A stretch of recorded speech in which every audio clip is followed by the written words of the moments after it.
UPP में काल से भी एक प्रश्न फिक्स है। परिभाषा जो किसी क्रिया के होने के समय को दर्शाए वो काल कहलाता है। काल के भेद कितने हैं? वर्तमान काल, भूतकाल, भविष्य काल, उपस्थित या गुजर रहे समय का बोध। इसके 5 प्रकार होते हैं। वर्तमान वर्तमान पाँच पाँच वर्त मतलब बी को अगर बनाए तो 5 जैसा बन जाएगा। भूतकाल छूत मतलब 6 और भविष्य काल 3 लास्ट वाला है, तो यानी कि वर्तमान भूत भविष्य तीसरे नंबर पर यानी कि 3। इसके प्रकार 3 है। ठीक है। वर्तमान काल के भेद 5 होते हैं। साधारण वर्तमान काल या आदतें, देखो इसमें आदतें दिनचर्या ताती आते हैं। अपूर्ण या तत्कालिक वर्तमान काल वर्तमान में जारी रहते हैं। पूर्ण वर्तमान काल वर्तमान में पूर्ण होने का बोध होता है। संदिग्ध वर्तमान काल वर्तमान में किसी अन्य स्थान पर संदेह की स्थिति। संभाव्य वर्तमान काल वर्तमान में संभावनाएं। वर्तमान में किसी अन्य स्थान पर जो संदेह किया जाता है तो वहाँ संदिग्ध होता है। ठीक है। असाधारण वर्तमान काल अब देखते हैं। सूरज पत्र लिखता है, गीता गाना गाती है, सोहन मेज साफ करता है, मैं रोज पढ़ता हूँ। अपूर्ण या तात्कालिक वर्तमान क्रिया, मैं पढ़ रहा हूँ, तुम लोग अभी तैयार कर रहे हो। अपूर्ण वर्तमान, मैं खाना खा चुका हूँ, तुम लोग तैयार कर चुके हो। संदिग्ध वर्तमान काल, वो बाजार जाती होगी, मोहन खेल रहा होगा। देखो यहाँ पे प्रेजेंट टाइम में ही ये अनुमान लगाया जा रहा है कि वहाँ पे वो खेल रहा होगा। मान लीजिए हम आयुषपरा में हैं, वो कहीं बेली पार में है, तो हमें यहीं पे वर्तमान में ही लगा रहे हैं कि आज 5 बज रहा है तो ज़रूर खेल रहा होगा। ठीक है। वर्तमान में ही कहीं दूसरे स्थान पर होने की संभावना लगे तो वहाँ संदिग्ध होता है। असंभव, वह बाजार गया हो। वर्तमान में संभावना, वर्तमान में ही संभावना लगाते हैं कि वह बाजार गया हो। शायद वह लौटा हो, शायद वह सब्जी खाता हो। वर्तमान में ही हम संभावना लगा रहे हैं। ठीक है। भूतकाल के 6 भेद होते हैं। साधारण भूतकाल, अपूर्ण भूतकाल, पूर्ण भूतकाल, आसन्न भूतकाल, संदिग्ध भूतकाल, हेतु मध्य भूतकाल। देखो भूत हेतु, भविष्य देखो भव है ना, तो दोनों में हेतु मध्यकाल है, लेकिन इसमें हेतु मध्यकाल नहीं है वर्तमान में। ठीक, याद रखिएगा। भव जिसमें रहेगा उसमें हेतु मध्य भूतकाल रहेगा। जैसे साधारण भूतकाल, किसी क्रिया के होने के समय का पता नहीं चलता है। क्रिया के होने के समय का पता नहीं चलता है। राम ने अखबार पढ़ा, उसने अपना काम खत्म कर लिया। क्रिया के होने का समय पता नहीं चल रहा है। ठीक है, बस ये पता चल रहा है खो गया, बच्चे विद्यालय गए। अपूर्ण भूतकाल, भूतकाल में क्रिया जारी रहता है। जैसे राम अखबार पढ़ रहा था, वह अपना काम खत्म कर रही थी, सीता पत्र लिख रही थी। पूर्ण वर्तमान काल, क्रिया के बहुत समय पहले घटित होने का बोध हो। राम ने अखबार पढ़ा था, बहुत समय पहले पढ़ा था, हो गया ख़त्म। पढ़ा, राम ने अगर यहीं पर रहता राम ने अखबार पढ़ा, तब यहाँ पे भूतकाल साधारण भूतकाल। अगर यहाँ पे हो गया राम ने अखबार पढ़ा था, यानी कि हो गया बहुत पहले पढ़ा था। ठीक है। बच्चे विद्यालय गए थे, पहले गए थे, तो मतलब समय यहाँ पे दिखा रहा है। अब काल का दूसरा होता है भूतकाल। संदिग्ध भूतकाल क्या होता है? बीते हुए समय में संदिग्धता का बोध हो। जैसे सिद्धि आई होगी, मनोज आया होगा, बस छूट गई होगी, तुमने लिखा होगा, यह उपजिलाधिकारी बन गई होगी। जैसे देखिए, जैसे मनोज मान लीजिए हमारा दोस्त है, तो हम मान लीजिए उसको हम अपने बर्थडे में बुलाएं। अब 10 दिन हो गए, हमको याद नहीं वो आया था कि नहीं आया था, लेकिन हमसे एक दोस्त पूछ रहा अमन कि मनोज आया था, तो हम कहते हैं मनोज आया होगा यार, वो भूलेगा नहीं। ठीक, तो यहाँ पे संदिग्ध भूतकाल हो गया। आसन्न भूतकाल, बीते हुए समय में निकटता का बोध। गीता ने अखबार पढ़ा है, बीते हुए समय में निकटता का बोध। गीता ने अखबार पढ़ा है, माता जी ने चाय बनाई है, सीता गई है, सोनू विद्यालय गया है। देखिए आसन्न भूतकाल, अभी तुरंत ही वो काम हुआ है, मतलब देखिए थोड़ा सा ही भूत हुआ, नहीं तो भविष्य मतलब वर्तमान हो गया होता, तो वो आसन्न भूतकाल है। ठीक है। और हेतु मध्य भूतकाल, बीते हुए समय में यदि एक उपवाक्य के दूसरे उपवाक्य पर निर्भर करे। अगर तुमने अच्छी मेहनत की होती तो ज़रूर दरोगा बनते। अगर तुमने अच्छी की होती यानी पहले भूतकाल में अगर तुमने मेहनत की होती तो दरोगा तुम बन जाते। अगर वह बुलाती तो मैं ज़रूर जाता, ये बुलेगा नहीं की तो गया ही नहीं।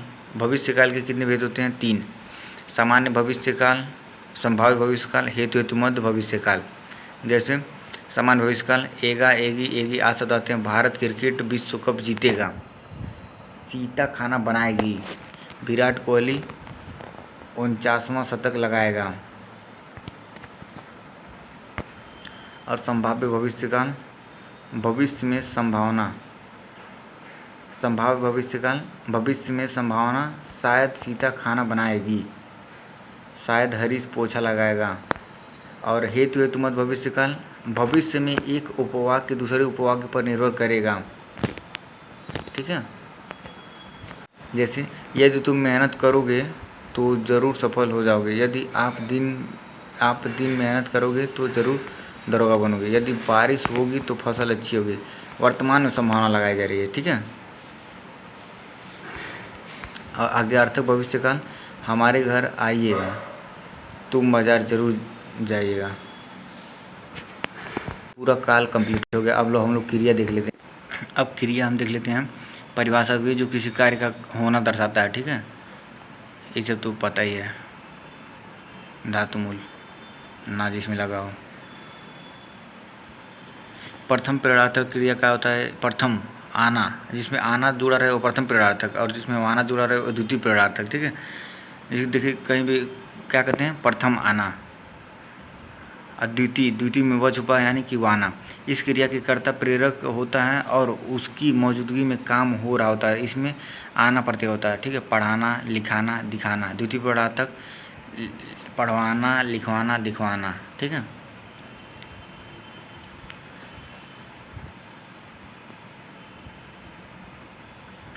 वही दिया है यहाँ पे।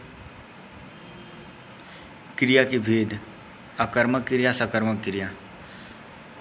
कर्म के बिना कर्म की उपेक्षा नहीं होती है, अपेक्षा नहीं होती है। ठीक है, इसमें कर्म रहे चाहे ना रहे, इससे कोई मतलब नहीं होता। जिसमें क्या से प्रश्न करने पर जवाब ना मिले, जिसमें क्या मतलब किसके साथ, सब्जेक्ट के साथ क्या करने पे कोई जवाब ना मिले, तब यह कर्मक कहलाएगा। अगर सब्जेक्ट के साथ क्या करने पर कोई जवाब मिल जाता है तो सकर्मक कहलाता है। ठीक है, जैसे देखते हैं अकर्मक क्या है? उड़ना, क्या उड़ना, क्या कूदना, क्या सोना, क्या मरना, क्या चलना, क्या बरसना,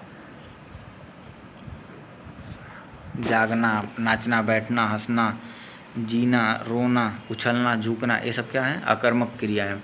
अब खाना, गाना, पकाना, पीना, देखना, खेलना, ये सब सकर्मक क्रिया है। वृक्ष से पत्ते गिरते हैं, कर्ता क्या है? पत्ते। ठीक है, पत्ते यहाँ पे गलती होता है, लोग मान लेते हैं वृक्ष यहाँ पे क्रिया है, बट पत्ते यहाँ पे क्रिया है। ठीक है, पत्ते गिर रहे हैं ना, तो यहाँ क्या पत्ते गिरते हैं तो कुछ नहीं मिल रहा है, पत्ते क्या गिरते हैं, कुछ नहीं मिल रहा है, ये अकर्मक क्रिया है। पक्षी आकाश में उड़ते हैं, तो यहाँ पे कर्ता क्या है? पक्षी क्या उड़ते हैं, तो यहाँ पे भी कोई आंसर नहीं मिल रहा। ठीक है, राम बाजार जा रहा है, राम क्या जा रहा है, तो यहाँ पे भी रमेश पढ़ता है, रमेश क्या पढ़ता है, सकर्मक क्रिया है। ऐसे ही देख लेंगे इसको। मैं खुशी से नाचता हूँ, मैं क्या नाचता हूँ, तो यहाँ पे भी नहीं मिल रहा। ठीक है, हरीश गवाही दे रहा है, हरीश दे रहा है, क्या दे रहा है? गवाही। वह तेज़ी से दौड़ रहा है, वह क्या दौड़ रहा है? ये अकर्मक है और गवाही वाला सकर्मक है।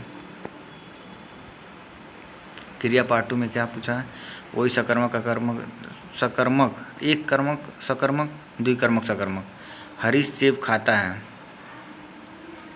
ये एक कर्म, जिसमें एक कर्म रहे वो एक कर्मक सकर्मक कहलाता है, और जिसमें दो रहे वो द्विकर्मक सकर्मक। जैसे नवीन ने छात्रों को हिंदी पढ़ाई, क्या पढ़ाई, किसको पढ़ाई, एक को क्या और एक को किसको करके आता है। ठीक है, नवीन ने सिद्धि को वचन दिया, द्विकर्मक।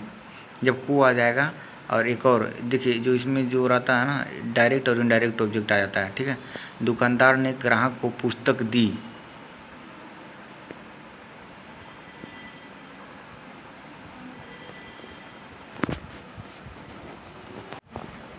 देखिए जैसे ये दोनों क्वेश्चन हम देख लेंगे तो सब डाउट क्लियर हो जाएगा।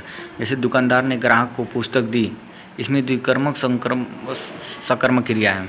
ठीक है, क्योंकि यहाँ पे हमेशा की बात नहीं हो रही है, दानवादी संप्रदान कारक नहीं है। ठीक है, सिंपल सा को, कर्ता ने कर्म को, जबकि राजा ने गरीब को दान दिया, यहाँ पे गरीब को दान देना क्या? संप्रदान के लिए, गरीब के लिए दान दिया।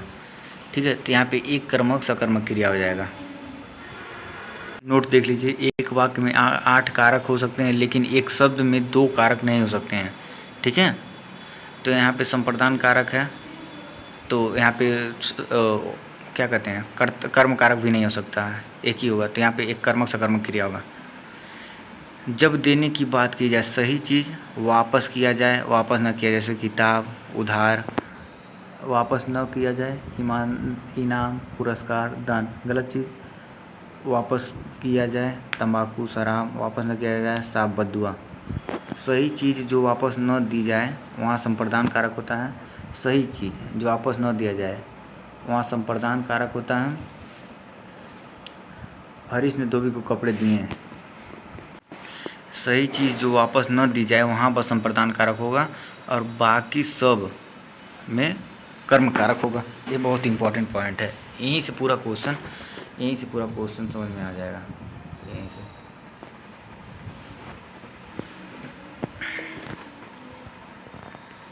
संरचना के आधार पर क्रिया के भेद: पूर्वकालिक क्रिया, प्रेरणार्थक क्रिया, नामधातु क्रिया, कृदंत क्रिया, संयुक्त क्रिया। पूर्वकालिक क्रिया क्या कहलाता है? जब एक कार्य के तुरंत बाद दूसरा कार्य होने लगे। जैसे हरीश पढ़कर चला गया। प्रेरणार्थक क्रिया क्या है? जब कार्य अन्य व्यक्ति से कराया जाए, प्रेरणार्थक क्रिया कहलाता है। इसमें प्रथम प्रेरणार्थक, द्वितीय प्रेरणार्थक होता है। ठीक है।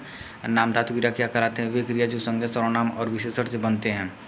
संज्ञा सर्वनाम, जैसे लाठी से लठियाना, हाथ से हथियाना, गाली से गलियाना, याना नाम धातु। ठीक है। कृदंत क्रिया वे क्रिया जिनमें ना प्रत्यय नहीं होता है, जैसे खेल, खेलेगा, खेलता, चलेगा, चलेगी, चले गए। संयुक्त क्रिया, जब किसी एक कार्य के लिए एक से अधिक क्रियापद प्रयोग हो, वह मुझे मार डालेगी, मारना और डालना दोनों आ रहा है, तो संयुक्त क्रिया हो जाएगा।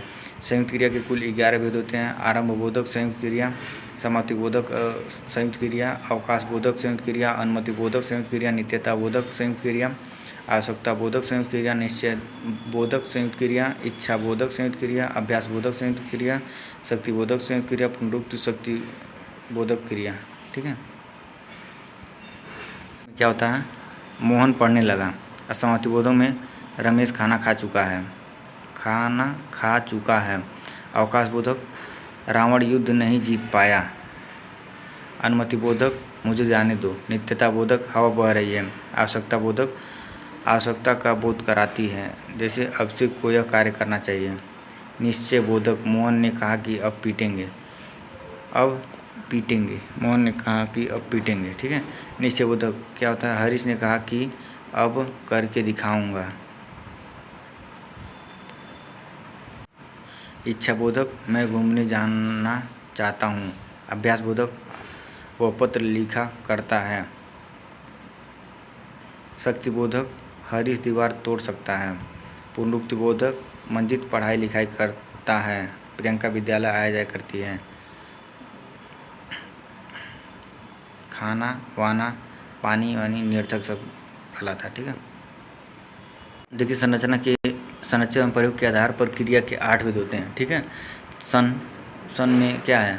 यस जो है 8 जैसे दिखता है ना, तो संरचना एवं प्रयोग के आधार पर 8 क्रिया होती है। क्या? पूर्वकालिक, प्रेरणार्थक, नाम धातु, कृदंत क्रिया, संयुक्त क्रिया। सहायक क्रिया, सामान्य क्रिया, सजाती क्रिया। सहायक क्रिया क्या है? वह खाना खाता है। खाना मुख्य क्रिया है, ता सहायक क्रिया है। वह बाजार जा रहा था। सामान्य क्रिया, बबीता गई, राम छवि जागा। जब क्रिया को पूरा करने के लिए सिर्फ एक क्रियापद की आवश्यकता हो, सामान्य क्रिया कहलाता है। सजाती क्रिया क्या कहलाता है? उन्होंने ऊंची चढ़ाई चढ़ी, चाल चलती, यहाँ सजाती क्रिया है। ठीक है।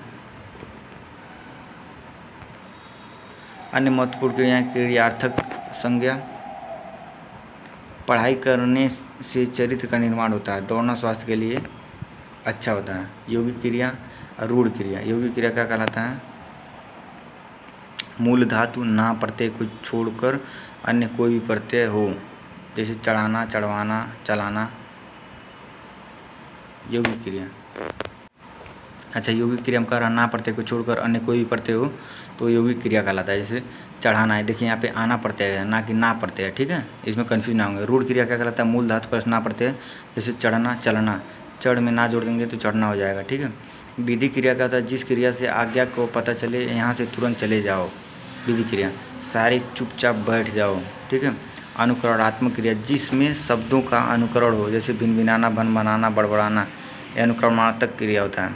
समापिका क्रिया, सिर्फ वाक्य की समाप्ति पर क्रिया। बच्चे कक्षा में पढ़ते हैं, मधुमती नृत्य करती है। असमापिका क्रिया, सिर्फ वाक्य की समाप्ति पर ही क्रिया नहीं होगी, अन्य स्थान पर भी हो। सामने बहता हुआ कमल बहुत अच्छा लग रहा है, मैं अध्यापक से मिलकर अभी लौटा हूँ। ठीक है, इस प्रकार हिंदी में अब मतलब कुछ बचा नहीं है, अब सब कंप्लीट हो गया है, अब कोई टेंशन नहीं है, सभी लोग अब